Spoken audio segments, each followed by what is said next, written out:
3,5%, al 4%, ojalá al 5%. Un poco el problema que le está pasando a China.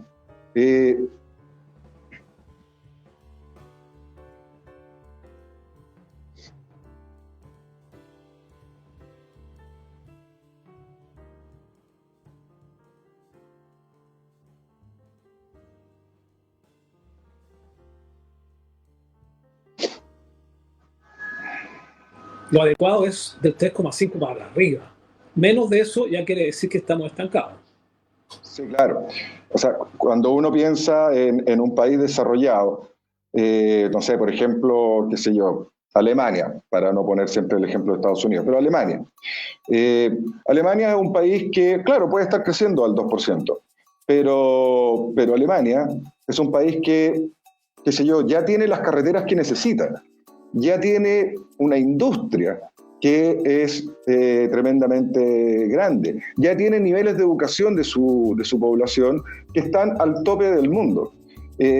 Entonces, por eso que a los países de alto ingreso les cuesta más crecer a tasas altas y, por lo tanto, si están creciendo al 2%, efectivamente están avanzando. En el caso de países en vías de desarrollo como Chile o incluso como China, crecer a tasas muy bajas, en donde hay mucho que hacer, ¿hay alguna razón en particular de por qué no se está haciendo todo lo que se tiene que hacer? Hay razones que explican eso, y las razones no son muy buenas, obviamente, porque, qué sé yo, ¿por qué no se está invirtiendo? ¿Por qué la Norte-Sur no tiene una o dos más pistas? ¿Por qué la industria de generación eléctrica, por ejemplo, que ahora está tan en la palestra de todo, ¿por qué no producimos más energía? No diga nada, Ignacio, mire que ya llegaron las cuentas. Me llegó 3 veces lo que pagaba. Vale. Ya le llegó la cuenta, ya le llegó el mazón. Por eso que anda enojado, pues, don Carlos. Sí, efectivamente. Antes pagaba como 50 lucas, ahora pago 130 lucas. Ay. Afírmese esa billetera, ¿eh? Y hay mucha gente que está con la mano, pero sin nada adentro. Con toda esta alza. Sí, exactamente. Así que bueno, en Chile falta mucho que hacer. Chile es un buen país, Chile es un tremendo país, crecimos mucho, estuvimos muy bien, pero en este minuto queda mucho que hacer y no se está haciendo. Y hay razones de por qué no se está haciendo, y eso es lo delicado y eso es lo que estanca, lo que está estancando al país. En el caso de China es más o menos lo mismo. China es un país que necesita crecer al 5% y todo el mundo espera que lo haga. Sin embargo, no lo está haciendo. Este año no va a llegar es muy probable que ni siquiera llegue al 4%. Y China efectivamente es un país con un ingreso per cápita que es incluso mucho menor al chileno. Entonces hay mucho que hacer en China y tampoco se está haciendo. Hay razones de por qué no se están haciendo las cosas y esas razones son importantes tratarlas, pero evidentemente hay cosas ahí donde interfiere la política, la incertidumbre es mortal para todo proyecto de inversión y bueno, y nosotros lo estamos sufriendo. Claro, por supuesto. Toda obra o proyección que uno quiera hacer económicamente con su propia vida, si empiezan a haber asuntos que lo desaniman, aunque no son materiales, naturalmente interceden directamente y muchas veces en forma definitiva respecto del desarrollo de tu futuro proyecto. Porque es obvio que una persona desanimada rinde mucho menos que una persona alegre, hasta en eso. Y los países pasa lo mismo. Sí, de hecho, en términos de negocios y de inversión, hay dos conceptos que siempre hay que distinguir. Un concepto es el riesgo y otro concepto es la incertidumbre. ¿Cuál es la gran diferencia entre los dos? Que el riesgo se puede medir. Yo puedo utilizar distintas variables de mercado para establecer cuál es el nivel de riesgo que tiene una inversión que yo quiero hacer. En cambio, la incertidumbre no se puede medir. ¿Por qué? Porque uno no sabe ¿Qué es lo que puede suceder? Si es que, de hecho, en Constitución, nosotros tenemos dos casos que son tremendamente importantes. Uno, el más evidente, es que el caso forestal, en donde efectivamente las inversiones en términos forestales, replantación, nuevas plantas madereras, etcétera, etcétera, todo eso está muy estancado. ¿Y por qué está estancado? Porque, bueno, existe la incertidumbre de qué va a suceder, qué sé yo, con los incendios, con los robos de madera, un montón de factores, y más allá de la incertidumbre incluso económica que tiene el país. Por lo tanto, ¿estoy saliendo ahí? ¿Me oye? ¿Me oigo por allá?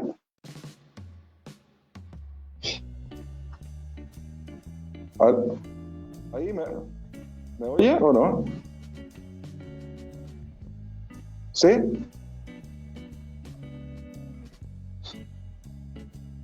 No sé si estoy saliendo, porque yo no tengo retorno.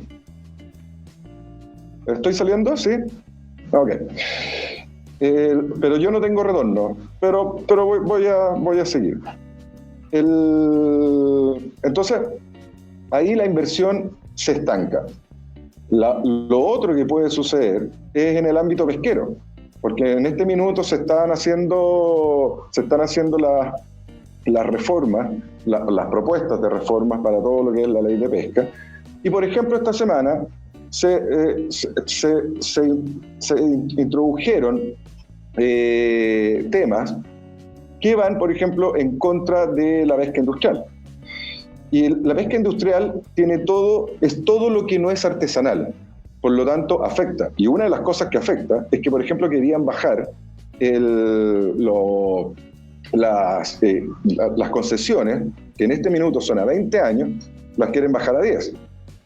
Para yo poder comprar un buque y no tener eso, 10 años para lograr esa inversión, es prácticamente imposible. Estamos hablando de un bote, estamos hablando de un bote grande, de salida de alta mar.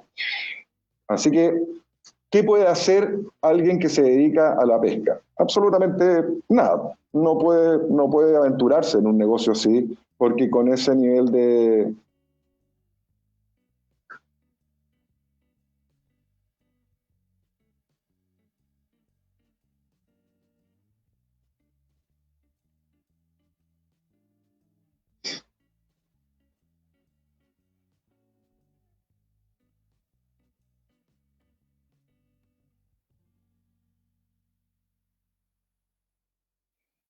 No, sí, no tengo retorno.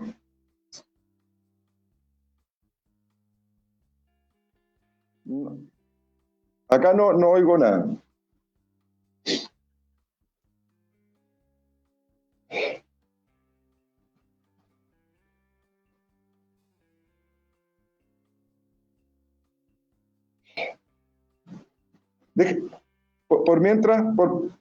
Por mientras revisan mi retorno, que en este minuto no estoy oyendo nada, déjame...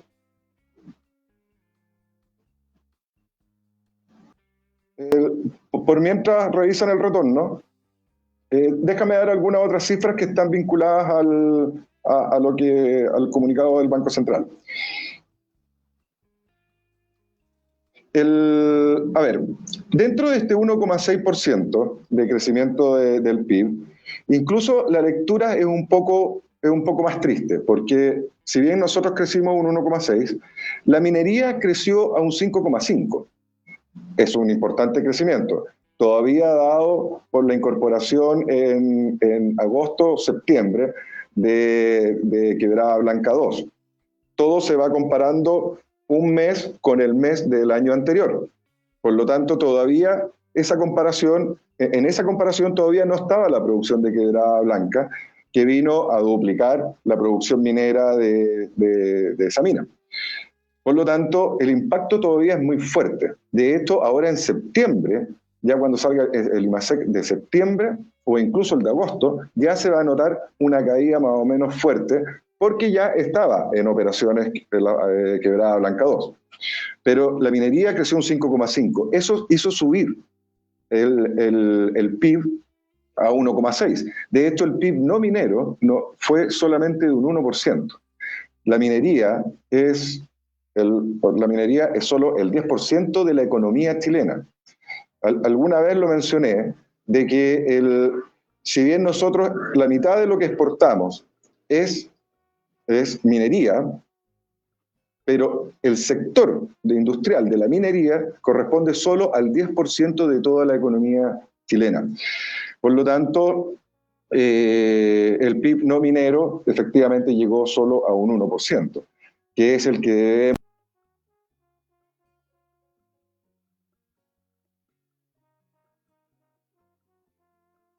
Con el primer trimestre de este año cayó un 0,6%, es decir, nos estamos desacelerando.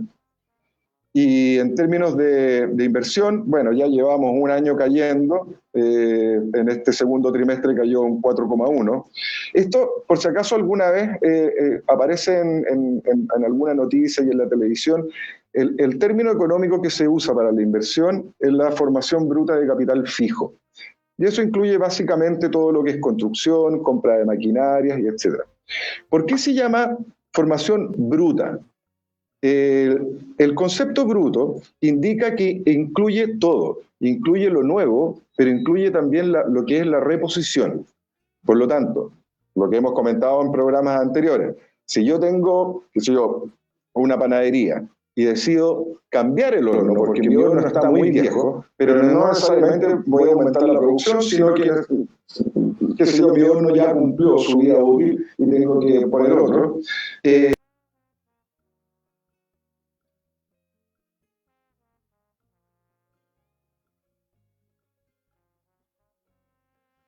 Formación bruta de capital fijo.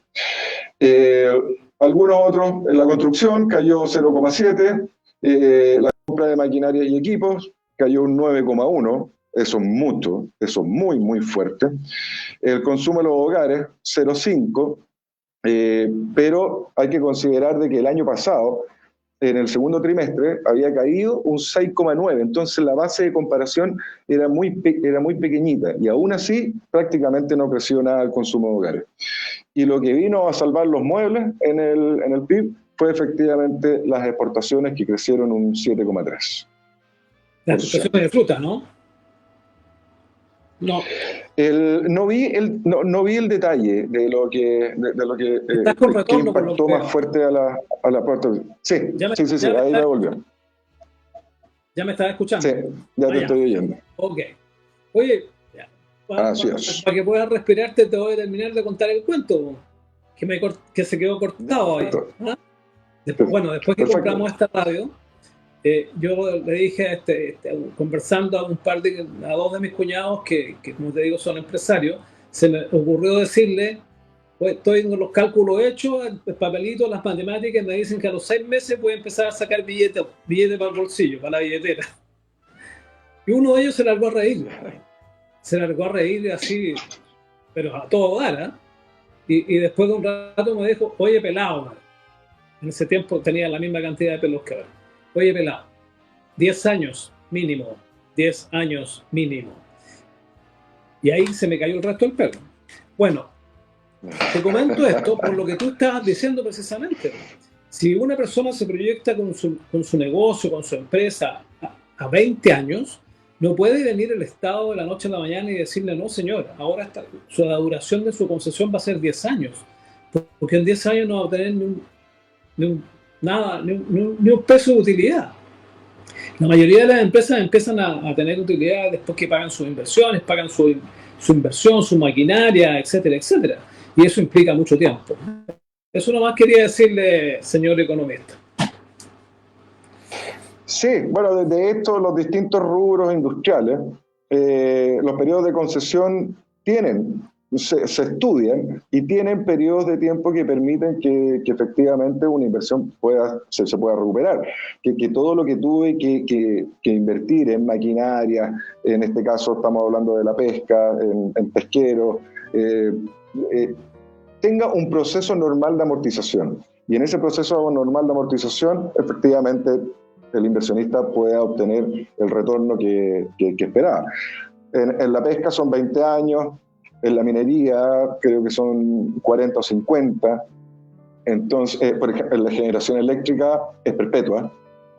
Ojo, eso no significa que puedan terminar con una concesión, pero sí son perpetuas, porque ya estamos hablando ya de monopolios naturales en donde es imposible la competencia incluso. Claro, por lo tanto, funciona así. Ignacio, pues, de este tema yo creo que para bajarlo a tierra al común de los mortales, es como si usted, señor, se va a instalar con un local comercial. Y el dueño del local comercial le dice, bueno, pero yo solo puedo arrendar por un mes nomás.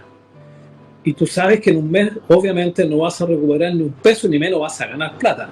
Es así de burdo, digamos, que le cambien las reglas del juego a los empresarios pesqueros, que significa a todos, los grandes, los medianos y los chicos, y que el tipo diga, bueno, pero si yo tengo una inversión que sé que voy a pagar en 2 o 3 años, ¿cómo me va a arrendar usted por un mes el local? No me conviene, me tengo que ir a otro. En el caso de los chilenos tendrían que irse a otro país. Así de grave. Ya. Bueno, pero ya este tema ya pasó, pero en todo caso es la misma, es un ejemplo burdo. Pues si yo me voy a instalar con un local comercial, la persona tendrá que arrendarme por lo menos un año o más. Un local chico, digamos.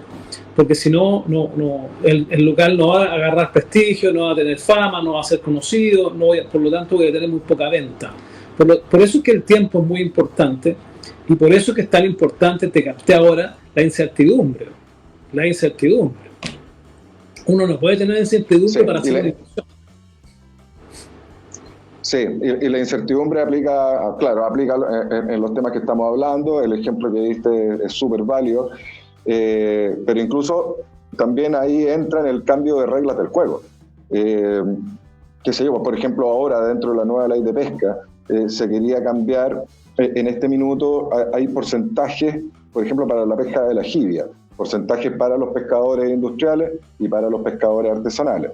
Cuando se hizo eso, los pescadores artesanales ni siquiera hoy en día alcanzan a pescar la mitad de la cuota que ellos tienen. Entonces el mar se estaba poblando de jibia.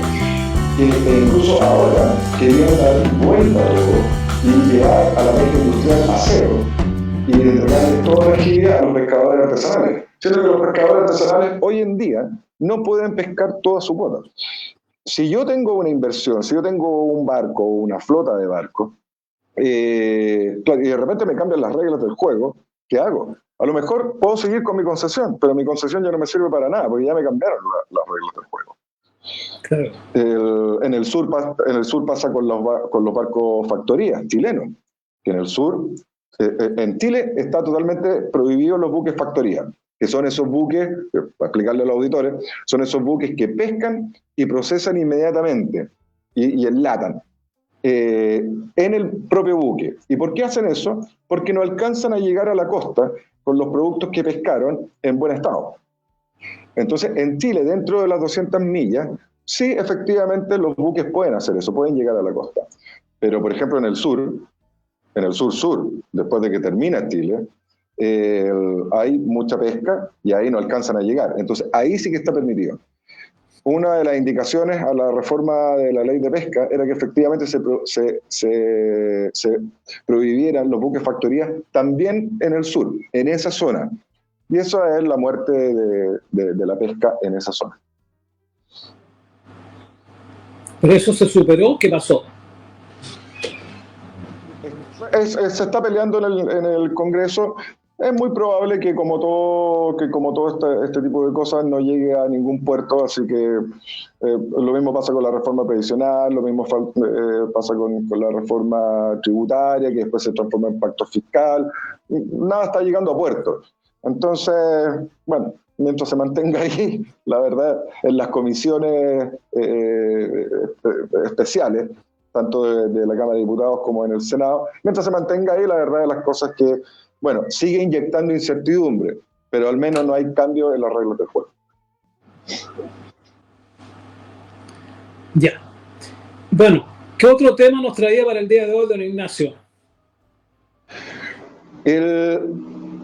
Yo insisto de que alguien está alguien está ocupando nuestro programa para empezar a hacer algunas cosas a nivel nacional. Ya es como tercera vez que nos pasa, porque en el programa anterior hablamos del problema que existe en el malgasto de los impuestos. Bueno, lo hemos hablado varias veces, la verdad, de las cosas, en donde efectivamente nosotros como ciudadanos tenemos el deber y la obligación legal de pagar impuestos, además el deber moral y ético de hacerlo, pero también tenemos el deber moral y ético de exigir que los impuestos se utilicen de buena forma. Y salió el domingo pasado, en el Mercurio, un informe de la DIPRES, que es la Dirección de Presupuestos, que la verdad es que ahí no me pregunten por qué la DIPRES se mandó o informó, entregó un informe tan lapidario, en donde estableció de que se mal evaluaron programas estatales por cerca de 40.000 millones de dólares. A ver, auditores, para que tengamos cierta noción de qué significan 40.000 millones de dólares. 40.000 millones de dólares es más del 10% de lo que produce Chile, todo Chile en un año, y es casi la mitad de todo el presupuesto del Estado. Y la DIPRES efectivamente encontró mala utilización, mala gestión en programas, y dentro de lo que cada presupuesto de los programas, todo eso acumulaba 40.000 millones de dólares. Hace mucho tiempo atrás, yo vi un informe que entregó Libertad y Desarrollo y hablaba de 20.000, en este mismo concepto, de 20.000 millones de dólares en programas mal ejecutados. Ahora, la misma DIPRES, que vuelvo a decir, no me pregunten porque perfectamente podrían no haber emitido este informe, pero sin embargo lo hicieron y me parece muy bien, porque este informe viene a determinar muchas cosas respecto a la construcción del presupuesto 2025. Bueno, de partida el presupuesto fiscal. La DIPRES es un organismo estatal. Sí, claro. Ahí es donde está la mejor directora de presupuestos de toda la historia del mundo mundial. Y entregaron esto. Ahora, el titular fue terrible y fue tema durante toda la semana. Ahora, se debe entender de que no son 40.000 millones de dólares tirados a la basura, sino que la evaluación de los programas que están involucrados en esta masa de plata no fue una buena evaluación. ¿Y por qué no fue una buena evaluación? Bueno, porque se establece de que porque si hay un programa, de hecho, por ejemplo, uno de los peor evaluados fue el Ministerio de la Mujer y Equidad de Género, en donde prácticamente todo salió mal evaluado. Eso quiere decir de que, no sé, me acuerdo que hace tiempo atrás existía la idea de eliminar ese ministerio, dejando las funciones, pero no como ministerio propiamente tal. ¿Y cómo puede ser mal evaluado un programa? Que el programa tiene una focalización y una idea. Entonces se evalúa primero si es que esa focalización estuvo bien hecha. La idea del programa estuvo bien hecha. Y después se va a ver qué fue lo que hizo el programa. Por ejemplo, no sé si está entrando mucho ruido de ambiente. Sí, parece que hay una ambulancia. ¿No? Sí, por aquí estamos rodeados de clínicas, así que, pero ahí ya va pasando. No, pues ya. Entonces, cuando hay un programa que dice que, por ejemplo, qué sé yo, hoy en día los útiles escolares, por ejemplo, que los útiles escolares ha resonado porque todavía el Ministerio de Educación no termina de entregar los útiles escolares. Bueno, al respecto, de este año, digamos. Al respecto, sí, te quería comunicar, parece que tú ya lo sabes, que ¿cómo se llama? La UNAEP, parece que se llama la entidad, estaba entregando los lápices, gomitas y cuadernos y todo esto que tenía que entregar a comienzos de año, los estaban entregando ahora, en este mes. ¿Cómo es posible eso? Claro. Sí. ¿Cómo es posible eso? O sea, Entonces, todo el resto del año así sencillamente no tuvieron los instrumentos, los elementos, los implementos para trabajar los niños, sobre todo los niños más desvalidos económicamente, porque a ellos esperan recibir sus lápices, cuadernos, libros y lo están recibiendo recién ahora. Pero es que esto no puede, esto es una cuestión, ¿cómo te podría decir? Prácticamente inhumana, por ineficiencias, por deficiencias, por desidia, por lo que sea. Pero no puede estar saliendo, haciendo o cumpliéndose con estas entregas recién ahora, en el mes de agosto, si el año escolar empezó en marzo. Eso nomás quería decirle, don Ignacio.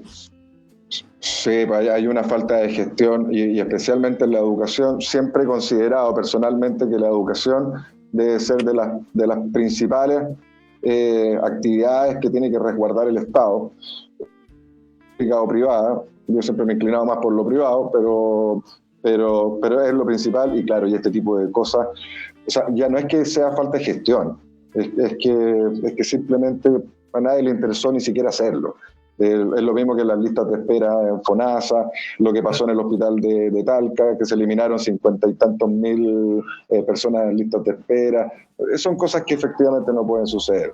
Entonces, para terminar con este tema, este es un ejemplo en donde efectivamente se entregaron útiles escolares.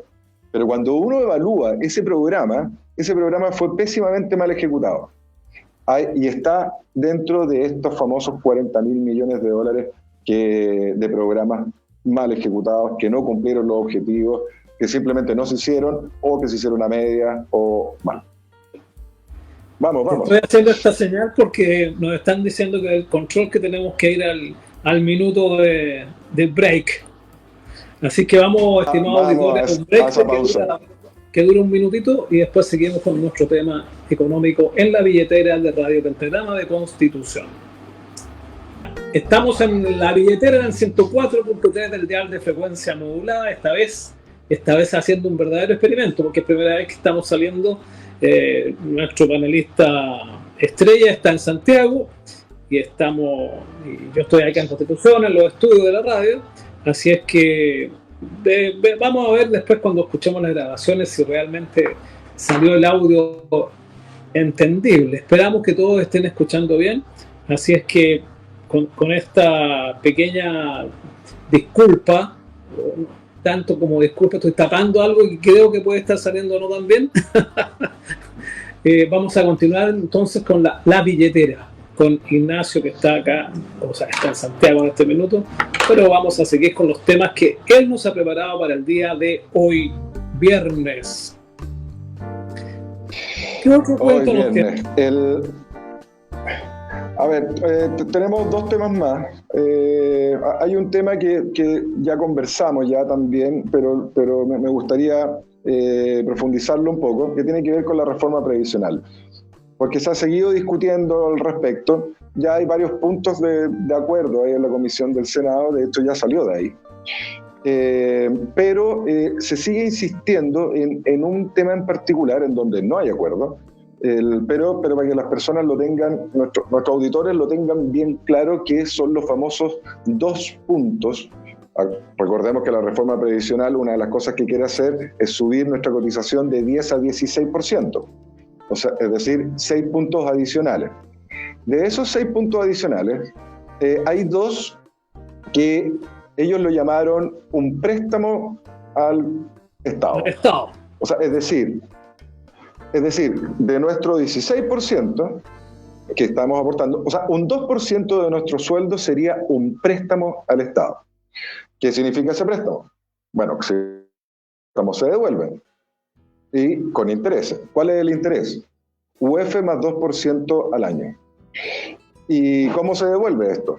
En 20 años después en un plazo de 20 años después de que la persona ya se pensionó o se jubiló, como todo el mundo dice.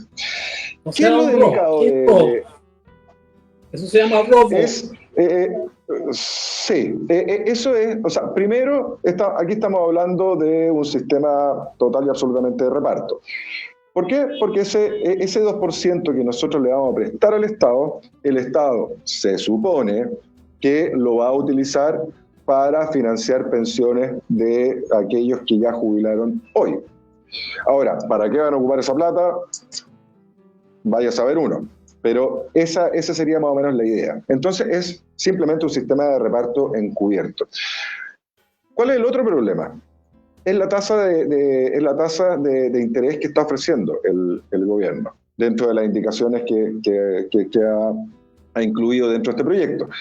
Y una tasa de UF más 2 es una tasa tremendamente baja respecto a lo que nosotros tendríamos como rentabilidad en las administradoras de fondos de pensiones. La AFP, por supuesto. En la AFP. Hay una diferencia sustancial. O sea, si uno mira los datos y uno mira el mercado y mira cómo están invirtiendo las AFP hoy en día, uno puede esperar UF más 5% de rentabilidad, UF más 4, UF más 5, o sea, estamos hablando de más del doble de lo que ofrece el gobierno. De hecho, el economista Tomás Flores hizo un estudio, que es un estudio bastante simple, pero por la simpleza incluso es su validez. Pues dijo, ok, veamos cuál es la diferencia entre si yo ese 2% lo ahorro en la AFP y ese 2% lo ahorro, o sea, se lo presto al Estado y me lo paga con esa tasa que estableció. Y la diferencia dentro de una vida de trabajo de 40 años son nada menos que 20 millones de pesos. O sea, el cotizante, nosotros, como personas, estaríamos perdiendo 20 millones de pesos por esta nueva situación de estarle prestando plata al Estado a una tasa mucho más baja. De hecho, el Estado en este minuto se está financiando a, qué sé yo, UF más 2,5, UF más 3. O sea, de hecho, en el mercado. Por lo tanto, que se financie a UF más 2% con nosotros, significa que nosotros estamos subvencionando al Estado para que el Estado pueda obtener plata en forma más barata, gracias a nosotros, más barata que lo que le ofrece el mercado. Por lo tanto, es una forma bastante... ¿Cómo se puede calificar una cosa así? Porque llega a rabia. O sea, si el Estado quiere financiarse de una otra forma... ¿Perdón? Cara de palo. Una forma cara de palo. Sí, es agarrarnos para el deseo. O sea, si se quiere financiar el Estado, que busque en el mercado cómo financiarse, pero no nos obliga a nosotros. Eso se llama impuesto y no tiene otra denominación. O sea, nosotros nos obligan a prestarle plata y a todo esto, vaya a saber uno cómo lo van a devolver. Hoy en día las pensiones se transan en el mercado. Eso no se transaría en el mercado. O sea, si yo ahorré toda mi vida y quiero vender ese ahorro para que el Estado le deba a otra persona y no a mí, no voy a poder hacerlo.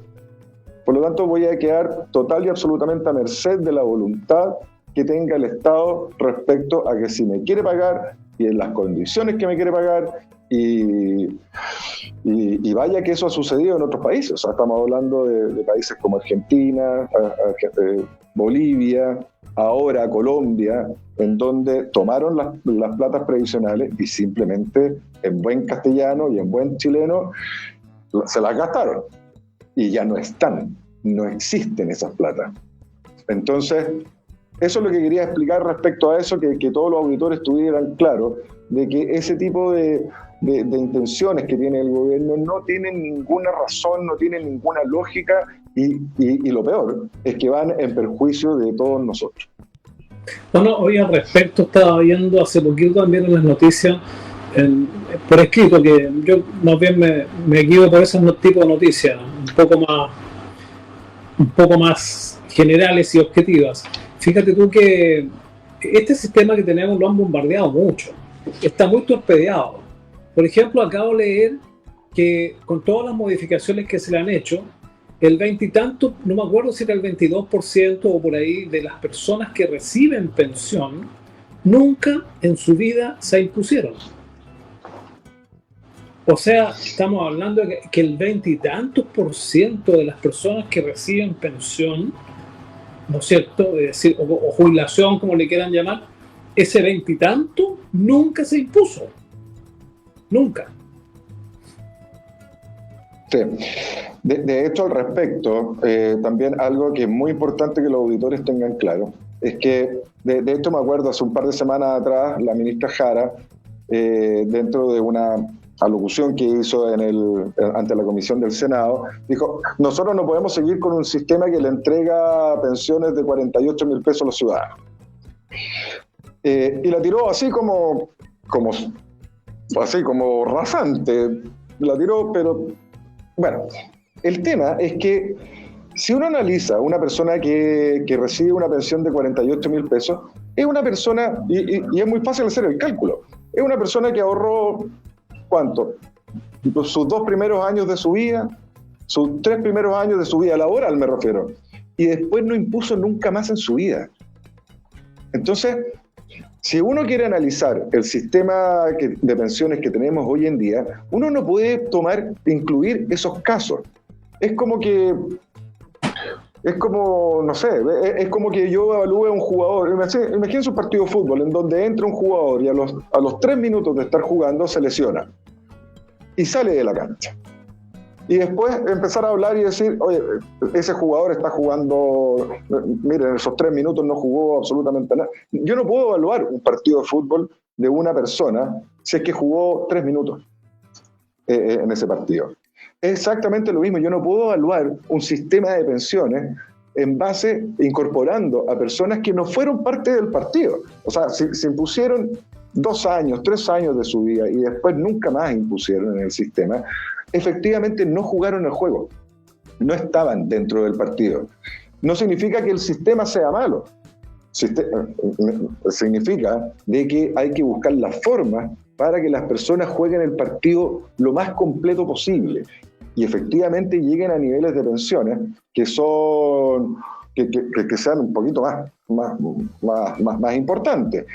Entonces, ojo con ese tipo de cosas, ojo con esa manipulación política que existe respecto al sistema de pensiones, porque hay que evaluarlo en su mérito, y cuando uno lo evalúa en su mérito, efectivamente la pelota se va a otra cancha, que es incentivar la formalidad. En este minuto Chile tiene una informalidad de 30%, incentivar la formalidad, incentivar que las personas ahorren para su futuro, porque es la única forma sustentable de llegar a niveles de pensiones que sean, no quiero ocupar la palabra digna, pero sí que sean pensiones en donde las personas, cuando dejan de trabajar, ya tengan una vida tranquila.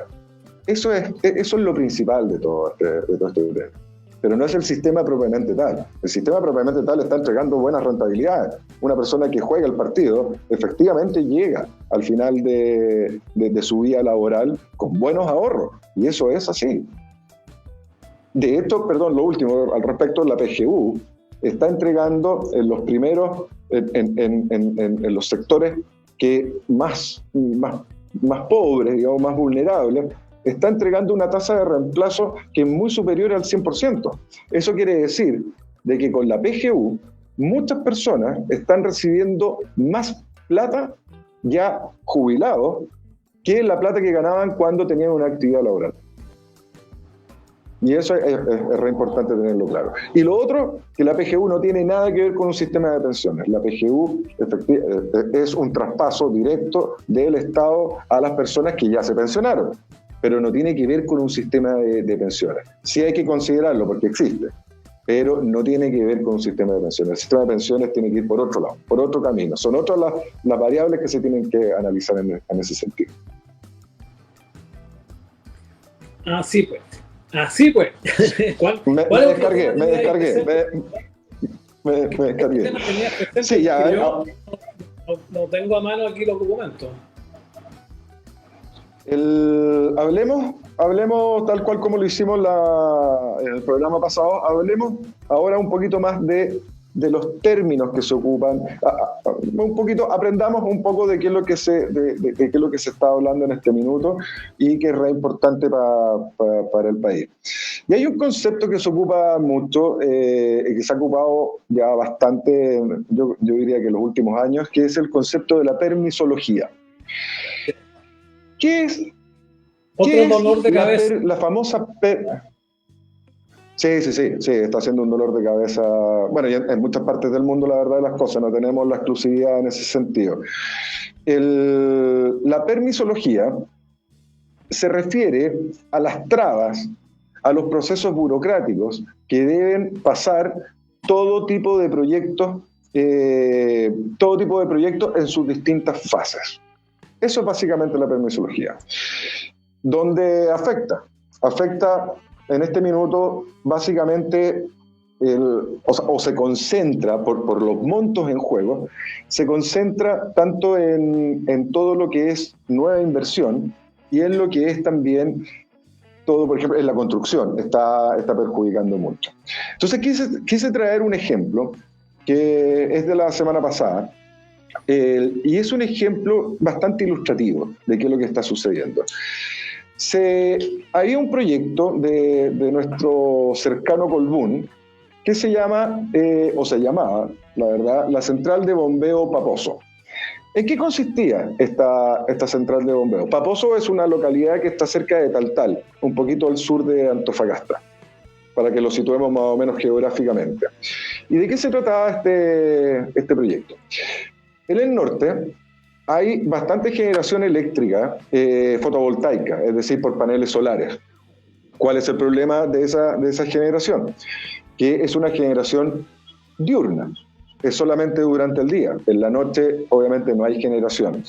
Y la energía no se puede guardar, excepto que se guarde en batería. Pero para guardar energía en batería, claro, para una casa tendría que tener un banco, cosa de poder almacenar energía para poder ocuparla en la noche. De hecho, en la noche es mucho más intensivo el uso de energía que en el día. Entonces ya se transforma en un problema. Las baterías son caras, duran poco, o sea, ya sabemos más o menos el tema de los autos eléctricos. La mitad, no sé exactamente, pero la mitad del peso de un auto eléctrico son las propias baterías. Por lo tanto, no es algo trivial el tema de las baterías. Y allá en el norte, efectivamente, hay un problema con respecto a la energía en la noche. ¿Qué es lo que intentaba hacer esta central de bombeo allá en Paposo? Intentaba tomar energía del sistema en el día, en donde, por eso se llama central de bombeo, porque imagínense la geografía allá. Bueno, en Constitución más o menos la geografía es más o menos igual. O sea, ahí está el nivel del mar, hay una playa o hay un nivel bajo, digamos. Después vienen farellones gigantes de, qué sé yo, puede ser de hasta 500 metros o qué sé yo, en donde se pueden colocar otra piscina. Por lo tanto, se toma la piscina de abajo, se extrae agua del mar, se desaliniza, se almacena en estas piscinas que están abajo. En el día, con energía diurna, que hay bastante, se bombea toda esa agua a las piscinas superiores. Y en la noche, esa agua se suelta y pasa por unas turbinas, genera electricidad y llega a la piscina de abajo, y así se transforma en un circuito. No sé si se entiende más o menos de qué se trataba ese proyecto. Bueno, ¿qué fue lo que pasó con ese proyecto? Ese proyecto fue presentado hace poco por la empresa Colbún, y el Servicio de Evaluación Ambiental resolvió poner término al proyecto, pero poner término anticipado a la evaluación de impacto ambiental de ese proyecto. ¿Por qué? Porque si bien hubo una consulta a una serie de, qué sé yo, por ejemplo, estaba involucrada la Corfo, habían una serie de ministerios, estaba la Comisión de Monumentos Nacionales, había una serie de organismos a los cuales se les hicieron preguntas después de haber elaborado el proyecto, se contestaron las preguntas que hicieron cada uno de esos organismos, y de repente apareció el proyecto rechazado, y fue un proyecto rechazado en el fondo donde le dijeron a Colbún: toma, aquí está su carpeta, el proyecto rechazado, nos vemos hasta la próxima oportunidad. ¿Qué fue lo que sucedió? Bueno, primero se alegó por temas de fauna. la CONAF se metió ahí entre medio y dijo no, porque aquí no hay suficiente información respecto al impacto que va a tener, por ejemplo, en los matorrales. Estamos hablando en el norte, en la segunda región, estamos hablando de la región de Antofagasta, estamos hablando, y eran los matorrales, las famosas suculentas, que son estos cactus, qué sé yo, la eventual zona vegetal, qué sé yo, escasa o rara que podía existir. Pero todo esto dentro de un ámbito de que podría, siempre condicional, de que podría haber esto, podría haber esto otro. Qué sé yo, otro tema. El Consejo de Monumentos Nacionales exigió de que empezaran a hacer pozos a cada 10 metros, pozos profundos, para buscar si es que eventualmente podían haber restos arqueológicos justo en esa parte en donde se iba a poner la planta. Ya un trabajo así, evidentemente, imagínense, auditores, hacer un trabajo de excavación con pozos a cada 10. No, es imposible. Es imposible. Y además que obviamente van a encontrar algo. Si esto está claro, o sea, van a encontrar algún conchal, algo van a encontrar ahí y el proyecto va a fracasar. Hasta ahí nomás va a llegar. Y además salió el tema indígena, en donde eventualmente podrían haber comunidades aledañas al sector en donde se iba a construir esta planta, eventualmente podían haber comunidades que eventualmente pudiesen tener ciertos ritos, rituales, ceremonias, justo donde se iba donde estaba programado implementar este proyecto. Entonces, con ese tipo de argumentos, la verdad de las cosas es que no hay mucho que hacer. Estamos hablando de un proyecto de nada menos de 1.400 millones de dólares. Entonces, cuando hablábamos al principio del PIB, voy a conectar el celular porque se está acabando la batería. Cuando ya estamos hablando de que el PIB, de la inversión, lo que hablamos al principio del programa, bueno, estas son las cosas que van mostrando qué es lo que va sucediendo. ¿Solitario lo que pasó con Paposo? No. Ha pasado ya en una veintena de proyectos en donde están haciendo un hoyo, se encuentran unas tapitas de bebida y se para el proyecto porque esto hay que analizarlo con arqueólogos, qué sé yo. Hasta Fantasilandia sufrió con esto. Fantasilandia estaba trasladando su parque que está en Santiago, como por donde estaba Windsor, cerca de Wynn, y le exigieron habían encontrado que se una comunidad de ratones, entonces le exigieron que tenían que capturarlos a todos, darles casi un tratamiento veterinario y instalar esos ratones en otra parte en donde pudieran seguir con su vida. Entonces, cualquier cosa tira para abajo un proyecto y la verdad que ya no existen muchas ganas. Hay un proyecto, por ejemplo, en Chiloé, descubrieron unos conchales. O sea, toda la costa chilena está llena de conchales. Es prácticamente imposible encontrar algún lado donde no existan. Pero encontraron conchales y el proyecto fue objetado y era una empresa norteamericana, era un proyecto de alrededor de 400 millones de dólares, agarró su carpeta y se mandó a cambiar. No, o sea, ya no hizo nada más, como reconociendo, aquí no sirve de nada cualquier cosa que yo haga, porque siempre me van a encontrar algo. Cuando hay una disposición a que las cosas no resulten, vaya que es fácil que no resulten. Entonces, cuando hablan de permisología, queridos auditores, ese es el tema, eso es lo que está sucediendo en este minuto en el país y uno lo está viendo reflejado en todos los indicadores macroeconómicos de Chile y que a la larga obviamente nos impacta en nuestra billetera. Oye, vamos a tener que terminar el programa porque ya son más de las 3 de la tarde, pero para terminar, mi opinión respecto a lo que tú acabas de comentar, me parece que ya nadie piensa en el desarrollo nacional. Ya está totalmente abandonado el concepto de hacer de Chile un gran país, una gran nación, hacer un país desarrollado. Eso ya se borró de las mentes de las personas que están a cargo de boicotear o de no permitir que se haga ningún tipo de proyecto en nuestro país por consideraciones absolutamente ridículas, no valederas, ilógicas, etcétera, etcétera. Bueno, Ignacio, desgraciadamente con esta mala noticia económica tenemos que terminar el proyecto del día de hoy porque ya es la hora. Así es que despídase, por favor, don Ignacio.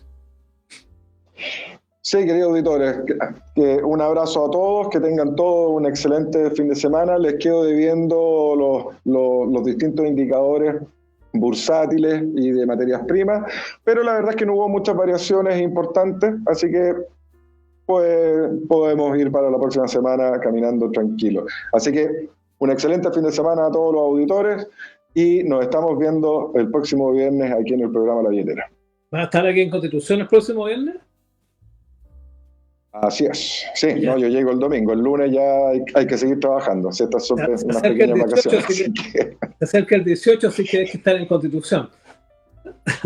Bueno, absolutamente. Estamos terminando el programa La Billetera del día de hoy, así que nos despedimos de todos los auditores, esperando que auditivamente nos hayan escuchado de la debida forma y se haya entendido todo lo que hemos conversado en este programa, que hemos tratado y siempre tratamos de que sea de utilidad para todas las personas que nos escuchan y nos ven. Que lo pasen muy bien el fin de semana. Y felicitaciones a nuestro equipo técnico, ¿eh? Sí, pues eso a Manu y Hans, que lograron perfecto todo esto. Sí, eso, vamos a verlo primero. Vamos a verlo primero. A verlo y escucharlo. Okay. Bueno, sí, tienes razón. A todas las personas que trabajan acá, haciendo posible que este programa salga al aire a pesar de la distancia de los panelistas. Que lo pasen todos muy bien el fin de semana y será hasta el próximo viernes. Chao.